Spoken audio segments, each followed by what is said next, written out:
میں آج عمران خان صاحب کے فالوور سے کچھ سوالات کرنا چاہتی ہوں، گالی کی بجائے اس کے لاجیکل جواب ضرور دیجیے گا۔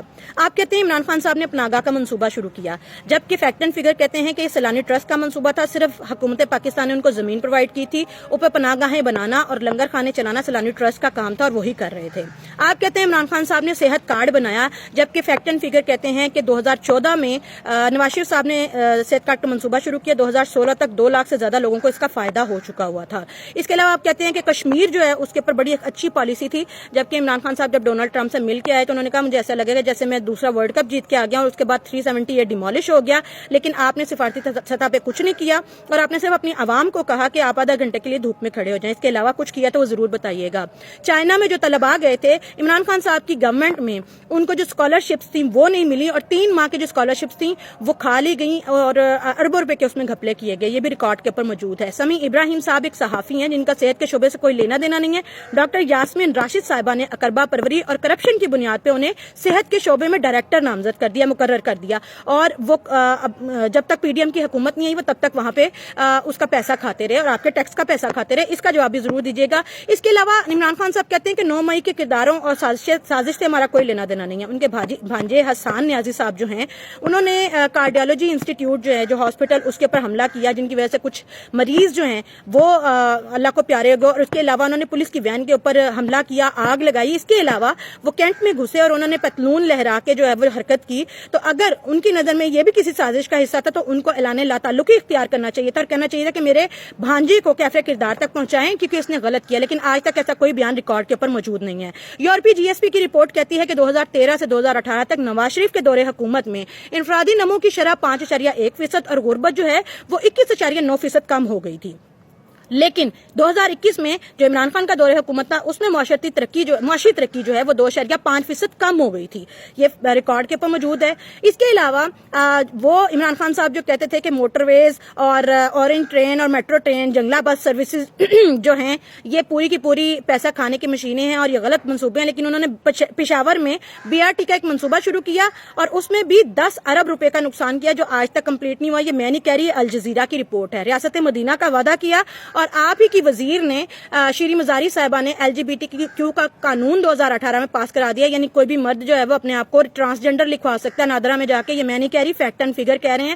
اس کے علاوہ آپ کہتے ہیں کہ عمران خان صاحب نے بلین ٹری منصوبہ شروع کیا، جبکہ فیکٹ اینڈ فگر کہتے ہیں کہ 2015 سے 2016 میں نواز شریف صاحب نے پوٹھوہار ریجن میں 3 لاکھ کے قریب جو ہے وہ زیتون کے پودے جو ہے وہ لگائے تھے اور یہ اسی کی کاپی تھی۔ چلے مان لیتے انہوں نے شروع کیا تھا، لیکن فیکٹ اینڈ فگر کہتے ہیں کہ اس میں بھی اربوں روپے کے گھپلے تھے، پودوں کی قیمت زیادہ بتائی گئی، مزدوروں کی مزدوری زیادہ بتائی گئی اور اس طرح خزانے کو لوٹا گیا۔ اس کے بعد وال اسٹریٹ جرنل جو ہے جو انٹرنیشنل جریدہ ہے وہ بھی کہتا ہے کہ عمران خان صاحب پاکستان کے لیے بہت خطرناک ہیں اور ان کی اکانومی تباہ کر دیں گے۔ ہم نہیں کہہ رہے ان کو جا کے ان کے اوپر کیس کر دیں۔ یاسمین راشد صاحبہ جو وزیر صحت تھی اس وقت، انہوں نے اپنی بیٹی کو جو کہ 47 سال کی تھی اور میرٹ کہتا تھا کہ 40 ایئرس کی جو پروفیسر وہاں پہ اپوائنٹ ہو سکتی ہیں، انہوں نے کنگ ایڈورڈ میڈیکل کالج میں اپنی بیٹی کو اپوائنٹ کروایا کرپشن اور اقربا پروری کی بنیاد پہ۔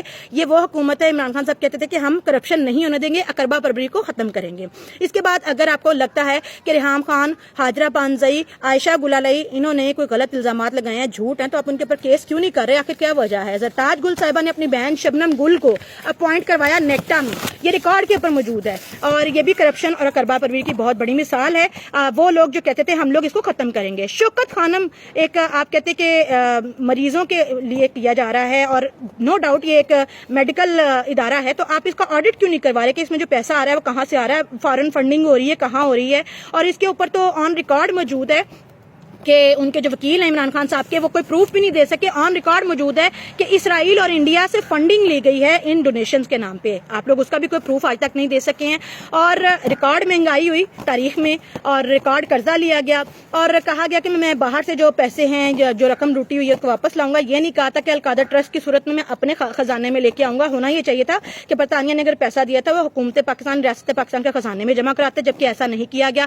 توشہ خانہ سے تحفے لیے، آپ کہتے ہیں کہ جی پہلوں نے بھی بھی لیے تو آپ ہی تو یہ کہتے تھے کہ پہلے والے جتنے بھی سارے وزیر ہیں, جتنے لیڈر ہیں, وہ سارے چور ہیں, کرپٹ ہیں, ٹھگ ہیں, تو ٹھگ تو یہی کریں گے. آپ تو اچھے تھے, صادق اور امین تھے آپ کے لیڈر, انہوں نے یہ کیوں کیا یہ بھی ضرور بتائیے گا. شیخ رشید کو چپڑاسی کہا, شیخ رشید کو اپنے ساتھ وزیر رکھ لیا, پرویز الہی کو ڈاکو کہا اور ان کے ساتھ الحاق کر لیا. انہوں نے کہا کہ میں ایمنسٹی اسکیم نہیں دوں گا, ایمنسٹی اسکیم بھی دی اور لوگوں کو اربوں روپے کا فائدہ بھی دیا. اس کے علاوہ کہا پروٹوکول نہیں لوں گا, پروٹوکول بھی لیا.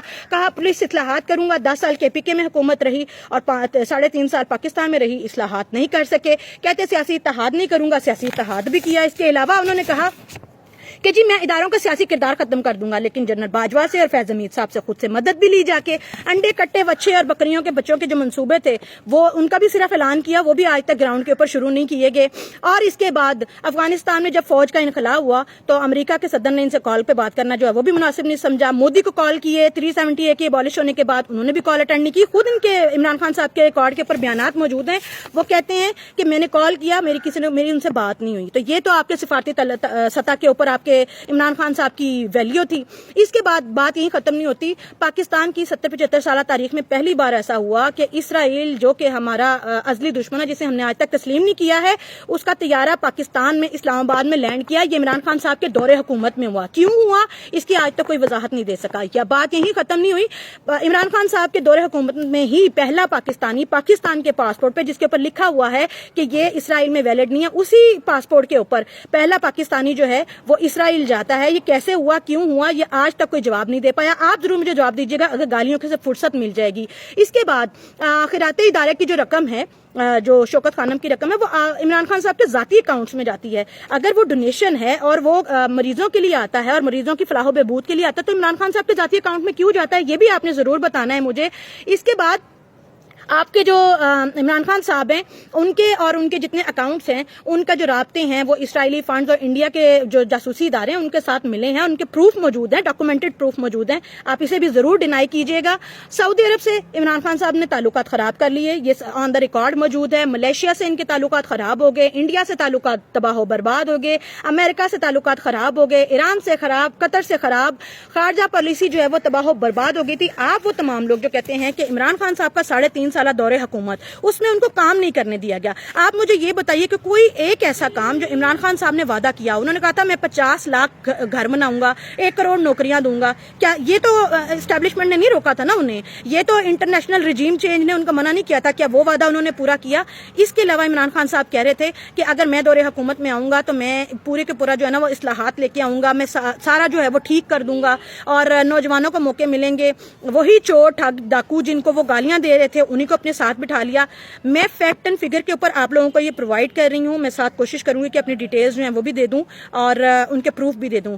گالی دینے کے بجائے آپ کے پاس اگر اس کے خلاف یا ان کے اگینسٹ کوئی ثبوت موجود ہے مجھے ضرور دیجیے گا, میں انتظار کروں گی. ادروائز گالی دینا یہ تو کوئی بات نہیں, کمزوری کی علامت ہے. گالی دے کے آپ لوگ یہ ثابت کرتے ہیں کہ آپ لوگ ہار گئے اور آپ کے پاس اپنی سچائی ثابت کرنے کا کوئی بھی پروف موجود نہیں ہے, کیونکہ آپ سچے نہیں, آپ جھوٹے ہیں.